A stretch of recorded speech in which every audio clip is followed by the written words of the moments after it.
At 29 and I find myself wondering what did happen to the last 10. I ran away with my life, fast forward, never turn back again. It's kind of funny that the more we pass time, the more we need to set them rewind.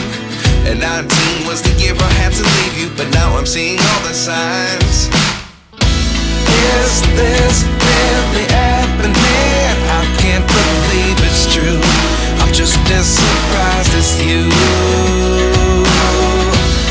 Is this really happening?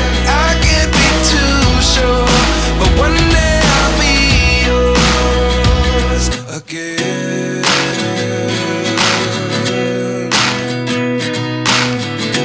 ආයුබෝවන් Motherboard විදේශ channel එකට වෙනද වගේම ඔයාලා ගොඩාක් ආදරෙන් පිළිගන්නවා. ඉතින් අද මම ලෑස්ති වෙන්නේ ඔයාලට විනාඩි 10කටත් වඩා අඩු කාලයකදී ඉක්මනින්ම මසා ගන්න පුළුවන්. ඒ වගේම අඩුම මුදලකින් මසා ගන්න පුළුවන්. ලස්සන ෆ්‍රොක් එකක් මසා ගන්න ආකාරය කියලා දෙන්න. ඉතින් ඒ වගේම තමයි අද මම මේ කියලා දෙන ක්‍රමයට අමතරව ඔයාලට වෙනත් ආකාරයකට මේ වගේම ෆ්‍රොක් එකක් මීටත් වඩා පහසු ක්‍රම ඔස්සේ මසා ගන්න ආකාරය Ishu Sewing Academy කියන අපේ Facebook සමූහයට එකතු කරලා තියෙනවා. ෂෝට් වීඩියෝ එකක් ආකාරයට ඔයාලට ඒකත් නරඹන්න පුළුවන්.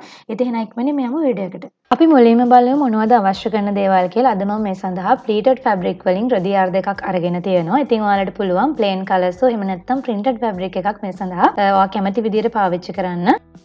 මම මෙතන කොලයක් අරගෙන දෙකට නමාගෙන කොලේ ඉහළින්ම රේඛාවක් ඇඳ ගන්නවා. ඊට පස්සේදී මේ රේඛාවේ උරහිස දෙකෙන් බෙදූ ප්‍රමාණය ලකුණු කරගෙන ඒ ලකුණු කරගත් ප්‍රමාණයම පහතට ලකුණු කරමින් නැවතත් රේඛාවක් ඇඳ ගන්නවා. ඊට පස්සේ අපිට පුළුවන් මේ ලක්ෂය මේ ආකාරයට පහත රේඛාව සමග යා කරගන්න. ඊළඟට කර පළල ප්‍රමාණය මම අඟල් 3ක් ලකුණු කරගන්නවා. ඒ වගේම මෙන්න මේ රේඛාවෙන් පහළට අඟල් භාගයක් උරහිස පහත් කරගෙන කර පළල ලකුණු කරගෙන ස්ථානය සමග යා කරගන්නවා. ඊළඟට අපිට පුළුවන් මෙන්න මේ රේඛාවේ අපේ පපුවට ප්‍රමාණය 4ෙන් බෙදාගෙන ලකුණු කරන්න. ඒක ලකුණු කරගන්නේදී අපිට පුළුවන් අපිට ඇඳුම ලිහිල් ප්‍රමාණය සඳහා ඔබ කැමති පරිදි ඔබේ රුචිකත්වය මත වැඩිපුර ප්‍රමාණය එකතු කරමින් සහ මැහුම් වාස ප්‍රමාණය එකතු කරමින් ලකුණු කරන්න. මම අද මැහුම් වාස සහ බුරුල සඳහා තවත් අඟල් 2.5ක් පමණ එකතු කරමින් තමයි මෙම රේඛාවේ ලකුණු කරගන්නේ. ඊළඟට අපිට පුළුවන් මෙන්න මේ ආකාරයට අත්කට වක්‍රය ඇඳ ගන්න. මේක ඇඳ ගන්නේදී මෙන්න මේ මුල් ලේස් සිට ඉහළට අඟල් 3 කාලක් සහ මෙන්න මේ අත්කට හරි මැද සිට අඟල් භාගයක් පමණ ඇතුළට එන විදියට අත්කට වක්‍රය ඇඳ ගන්න.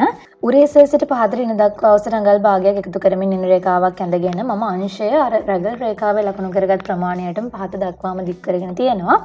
ඒ වගේම කර පළල ප්‍රමාණය අපිට කැමති පරිදි මේකෙදි තියාගන්න පුළුවන්. ඉතින් මම මුලින්ම කර ගැඹුර අඟල් 3ක් ලකුණු කරගෙන මෙන්න මේ ආකාරයට කර හැඩය ඇඳ ගන්නවා. ඊට පස්සේ අපිට පුළුවන් අපට අවශ්‍ය කරන විදියට හැඩය ඇඳ ගන්න. ඉතින් ඔයා කැමති ආකාරයකට ඔයාට මෙන්න මේ විදියට දැන් හයි නෙක් වෙන විදියට හැඩය සකස් කර ගැනීම කරගන්න අවශ්‍ය වෙන මේ ආකාරයට මම රූල එක කරේ තබා ගන්නා පරිදි ඔබට කැමති ස්ථානයකට මේ කර ඇඳගෙන තියෙන කර රේඛාවේ කර වක්‍රයේ කැමති ස්ථානයකට ඔබට හැඩ කරගන්න පුළුවන්. මම සාමාන්‍යයෙන් අඟල් 1.5ක් පමණ පහතට ලකුණු කරමින් මෙන්න මේ ආකාරයට අත්කට වක්‍රය ඇඳ ගන්නවා. ඉතින් ඔයාලත් ඒ විදිහට ඇඳ ගන්න රූල එක තබා ගැනීමෙන් කැමති විදියට ඇඳ ගන්න පුළුවන්. දැන් මම මේ විදියට ඉන රේඛාවෙන් කට් කර ගන්නවා. ඒ වගේම කර හැඩය මේ ආකාරයට කපා ගන්නවා. අත්කට හැඩයත් කපා ගන්නවා. දැන් මේ කොටස රෙද්දේ තබා ගනිමින් කපා ගන්න පුළුවන්. වෙනදා අපි ඇඳුම කුසගන්නේ මෙන්න මේ විදිහට අස්වාටිය පැත්තටනේ. ඉතින් අද මේ විදිහට ගන්න බෑ. මොකද පළලට පැත්තට තමයි ප්ලීට් පිහිටලා තියෙන්නේ. ඒ නිසා මෙන්න මේ ආකාරයට අස්වාටිය පැත්තට තමයි ඇඳුමේ පළල ගන්න වෙන්නේ. ඒ කියන්නේ ඔයාලා බලන්න මගේ දැන් දෙපැත්තේ දකුණු අත පැත්ත සහ වම් අත පැත්තේ අස්වාටි දෙක තියෙනවා. මම මේ ආකාරයට රෙද්ද මුලින්ම දෙකට නමා ගන්නවා. ආයෙත් නමා ගන්නවා. ඒ විදිහට නමාගන්නේ අස්වාටිය පැත්තට තමයි දැන් පළල පැත්ත ඇඳුමේ තියෙන්නේ. උස තියෙන්නේ අපේ පළල පැත්ත. මේ විදිහට බ්ලොක් එක අපි නමාගත් සම්පූර්ණ නැම පැත්තට වෙන තියාගෙන මේ තියෙන හැඩයට කර සහ අත්කට පැත්ත කපා ගන්න පුළුවන්. ඒ වගේම ඊළඟට ඔයාලට අවශ්‍ය කරන පරිදි ගවුමේ උස ලකුණු කර ගන්න පුළුවන්. ධනේස ගාවට ගන්නවා නම් ඒ ප්‍රමාණය දිගටම ගන්න ප්‍රාණය ලකුණු කරන්න. මම 48ක් වගේ උස අරගෙන තියෙනවා. ඉතින් ඉහළ නැමිලම එන්න අඟල් භාගයක් අඟලක් විතර සහ යට වාටියට අඟලක් විතර තියලා උස ප්‍රමාණය ලකුණු කර ගන්න පුළුවන්. ඔය කැමති විදිහට කරගන්න. ඉතින් ඒ වගේම මෙන්න මේ විදිහට අත්කට පැත්ත සහ කර පැත්ත කපා ගන්න නැතිව කට් එකක් කිසිම කට් එකක් යොදා ගන්න නැතිව ලේසියෙම ගවුමක් මේ විදිහම ගවුමක් මහගන්න තවත් ක්‍රමයක් මම මගේ Facebook එකට දාලා තියෙනවා. Ishu Sewing Academy අපේ Facebook page එක follow කරලා මේ වීඩියෝ එක බලන්න. මට තව ක්‍රමයක් ඉගෙන ගන්න පුළුවන්. ඉතින් කතාවත් එක්ක මම මේ විදිහට මට ගවුමේ අවශ්‍ය කරන ප්‍රමාණය ලකුණු කරගත්තා. ඒ වගේම සයිඩ් එකෙන් දැන් මේ කොටස් අතරම එකම ගානට තියෙන විදිහට අර බ්ලොක් එකේ අත්කට ප්‍රමාණය ඉවරුණු ස්ථානයට සයිඩ් එකත් එක ගානට කපලා ඉවත් කරගත්තා. ඊළඟට මම උරපටි සකස් කරගන්න තමයි ලෑස්ති වෙන්නේ. ඒ සඳහා මේ ඉතිරි වුණු රෙදි පටියක් රෙදි කොටසක් අරගෙන මේ විදිහට පුංචි පටි කපා ගන්නවා. ඉතින් වාටේ පටියේ පළල ප්‍රමාණය නම් කැමති විදිහට වෙනස්කම් කරගන්න පුළුවන්. ඉතින් මේ විදිහට මම පටි කොටසක් කපා ගත්තා. මේකත් දැන් මම මේ විදිහට දෙකට වෙන් කරගන්නවා. මොකද ටිකක් පටිය දිගට අවශ්‍ය වෙනවා. ඒ වගේම පටිය පළල ප්‍රමාණය අඩුවෙන් තමයි අවශ්‍ය වෙන්නේ. මේ විදිහට සියලු කොටස් අපි කපා ගත්තා. දැන් බලමු මහගන්නේ කොහොමද කියලා. ඉතින් මම මුලින්ම මෙන්න මේ විදිහට අත් කට පැත්ත සහ කර පැත්ත කියන එක ඕවර්ලොක් කරගත්තා. ඊළඟට අපිට පුළුවන් අත් කටවල් දෙක මේ විදිහට කන පිට පැත්තට මේ ආකාරයට පෙරලලා නවල මහ ගන්න. ඉතින් දෙපැත්තම එහෙම නවල මහ ගන්න ඕනේ. ඉතින් මේ ෆ්‍රොක් එකේ අපි අත් කටවල් කපාගෙන හයිනෙක් විදියට කරගන්න ඕනේ. ඉතින් මේ හයිනෙක් විදියටම ෆ්‍රොක් එකක් අත් කටවල් කපන්නේ නැතිව කොනටම රෙද්ද කොනටම අත් කට තියෙන්න අරගෙන කර ටික, ඒ කියන්නේ කරට වැඩි රැලි ප්‍රමාණයක් දෙමින් මසා ගන්න පුළුවන් ක්‍රමයකුත් තියෙනවා. ඉතින් ඒ ක්‍රමයක් මම ඔයාලට Facebook page එකට දාන්න.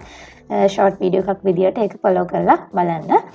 ඉතින් මෙන්න මේ විදියට අපි දැන් කරපැත්තත් නවල මහගත්ත අඟල් භාගයක් 3 කාලක් පමණ කරපැත්තෙනුත් නවල මහ ගන්න. කොටස් දෙකේ මේ විදිහට අත්කට පැත්තත් නවල මහගෙන ඊළඟට කරපැත්තත් නවල මහ ගන්නවා. අත්කට තමයි මුලින්ම මහන්න ඕනේ. ඊළඟට දෙවෙනියට තමයි කර නවල මහන්නේ. ඊට පස්සේ කොටස් දෙක එකමත් එක තියාගනිමින් අංශ මුට්ටුව කරගන්නවා. බලන්න පුංචි වෙලාවක් තමයි මේ වගේ ෆ්‍රොක් එකක් මහ ගන්න යන්නේ. නමුත් හරිම ලස්සන ෆ්‍රොක් එකක්. දැන් සයිඩ් එක මේක පැත්තක් මහ ගන්න ගමන් තමයි මම ඉන්නේ අනිත් පැත්තත් ඒ විදිහටම අත්කට ළඟින් තියලා මහ ගන්න. ඊට පස්සේදී ඒ විදිහට දෙපැත්තම මහගෙන අපිට අර පටි කොටස මහලා කරට ඇතුල් කරගන්න ඕනේ. ඒ වගේම යට වාටිය නවල මහ ගන්න ඕනේ. දැන් අපිට ගවුමේ දෙපැත්ත ඕවර්ලොක් කරගන්න පුළුවන්. අපි මුට්ටු කරගත්ත කොටස් ඒ වගේම යට වාටිය නවල මහ ගන්නත් පුළුවන්. එහෙම නැත්නම් වාටිය මේ විදිහට ඕවර්ලොක් කරලා පමණක් තියාගන්නත් පුළුවන්. ඊට පස්සේදී දැන් මම ලෑස්ති වෙන්නේ මගේ හැට්ටේ. මෙන්න මේ අත්කට පැත්ත ගැන කතා කරන්න. අත්කට පැත්ත ඔයාලට අඳුම ඇඳලා බලද්දි වැඩි නම් මෙන්න මේ විදිහට සයිඩ් එකෙන් චුට්ටක් ගහ ගන්න පුළුවන්. මොකද මේක මහද්දී ෆ්ලීට් රෙද්දක් නිසා ඇදීමකට ලක් වෙලා පුංචි ප්‍රමාණයක් වැඩි වෙන්නත් පුළුවන්. කැමති විදිහට ඒක හදාගන්න. ඊට පස්සේ මෙන්න මෙතන තියෙන දුර ප්‍රමාණය අපි මනිනවා. අඟල් 6ක් තියෙනවා. ඉතින් පිටුපස 6යි ඉදිරිපස 6යි අඟල් 12ක් තියෙනවා. ඒ වගේම අපි කර ගැඹුරු ප්‍රමාණය යම්කිසි ප්‍රමාණයක් තියාගෙන තියෙනවා නම් අන්නේ ප්‍රමාණයෙන් දෙගුණයක් අපි එක පැත්තකට උස විතර ගන්න ඕනේ. අපි අඟල් 1.5ක් නෙමෙයි ඇඳුමේ කරවගම ගැඹුර තියාගත්තනේ 1.5 දෙකක් එක පැත්තක උසට එකතු කරන්න ඕනේ. ඉතින් මෙහෙම අපි ඒක වැඩිපුර හිතන්නේ නැතිව මේ වගේ දිග පටි කොටසක් මසා ගන්නවා. ඉතින් ඔයාලට පුළුවන් පටියක් අරගෙන දෙකට නමාගෙන මේ විදිහට ටිකක් දිගට පටිය මුලින්ම හදා ගන්න. ඊට පස්සේ ඇඳුමට මේක එකතු කරලා ඉවර වෙලා අපිට වැඩි නම් මේක ඉවත් කර ගැනීම සිදු කරන්න පුළුවන්. ඒ විදිහට මසාගත් පටිය මම ටූල් එකක ආධාරයෙන් අනිත් පැත්තට හරව ගන්නවා. මේ වගේ සීනුව තමයි මම මහගෙන තියෙන්නේ. ඊළඟට මේ විදිහට අපි හැට්ට කොටසේ කර එක් කරක් මේ ආකාරයට නමාගෙන හරි මැද සොයා ගන්නවා. ඒ හරි මැදින් මම මෙන්න මේ විදිහට සීම් රිපර් එකෙන් අර එක කොටසක්, ඒ කියන්නේ උඩ පැත්ත පමණක් කට් වෙන විදිහට පුංචි කැපුමක් දාගන්න. ඉතින් මේක නූල් ඇදිලා එහෙම යන්නේ නැහැ. අපි ගොඩාක් කාලයක් මේක මේ සෝදලා තිබ්බට මොකද ප්ලීටඩ් ෆැබ්‍රික් එකක් කියන්නේ එහෙම නූල් ඇදෙන ෆැබ්‍රික් එකක් නෙමෙයි. හරි මැද හොයාගත්ත ස්ථානයේ වම් පස පැත්තෙන් සහ දකුණු පස පැත්තෙන් කියන දෙකෙන්ම අපි කට් එක දා ගන්නවනේ. ඉතින් මේ කට් එක හරහා අපිට මේ විදිහට පින් එකක් දාලා ඇතුල් කරගන්න පුළුවන් මසාගත්ත පටි කොටස. ඊට පස්සේ එතනින් එළියට අරගෙන අනිත් අත්කට පැත්තේ තියෙන විවරයට දාගෙන ඒ දිගටම අරගන්න පුළුවන්. දිගටම අරගෙන ආයෙත් අත්කටක් හමු වෙනවා. ඒ අත්කට හරහාත් අරගෙන ඉදිරිපස අපි දැන් අර විවරයක් යොදාගත්ත තැනිනුත් එළියට අරගන්න පුළුවන්. ඉතින් මේ විවරය යොදා ගන්න ස්ථානයේ ඔබට අවශ්‍ය නම් පුළුස්සා ගන්න පුළුවන්. එහෙම නැත්නම් බටන් හෝල් එකක් වුණත් මසාගෙන මේ විදිහට කරන්න පුළුවන්. මේ විදිහට ඊට පස්සේදී ඔයාලට සමානව පටි කොටස දෙපැත්තට වීදෙන විදිහට අරගෙන ටයි කරගන්න පුළුවන්. ඉතින් මේක ඉදිරිපස පැත්තට මේ විදිහට ගැට ගහගෙන අදින්නත් පුළුවන්. ඒ ගැටේ පිටුපස පැත්තට යොදා ගන්නත් පුළුවන්. මේ තියෙන්නේ අපි විනාඩි 10කටත් වඩා අඩු කාලයකදී මසා ගන්න ලද ලස්සන ෆ්‍රොක් එක. ඉතින් ඔයාලත් එහෙනම් මේ ෆ්‍රොක් එක මහන්න උත්සාහ කරන්න. ඒ වගේම මේ ඇඳුම ආදී ඇතිවන ඕනෑම ගැටලුවක් පහලින් කමෙන්ට් කරගෙන යන්න පුළුවන්. අවස්ථාවක් ලැබෙන විදිහට මම ඔයාලට ප්‍රේ කරනවා. ඉතින් ඒ වගේම ඔයාලට ඉක්මන් විසඳුමක් අවශ්‍යයි නම් Motherboard with Ishu කියන අපේ පබ්ලික් සමූහයට ඔයාලා ගැටලු එකතු කරන්න ගොඩාක් දෙනෙක් ඉන්නවා ඔයාලට උදව් කරන්න. ඒ වගේම අලුත්ම අප්ඩේට්ස් දැනගන්න ඔයාලට පුළුවන් Ishu Solving Academy කියන අපේ Facebook page එක follow කරලා තියාගන්න. ඒ වගේම ඔයා තාමත් මගේ channel එකට subscribe වෙලා නැතිව videos බලනවා නම් පහළ තියෙන උඩ පාට subscribe button එක click කරලා අදම channel එකට එකතු වෙන්න පුළුවන්.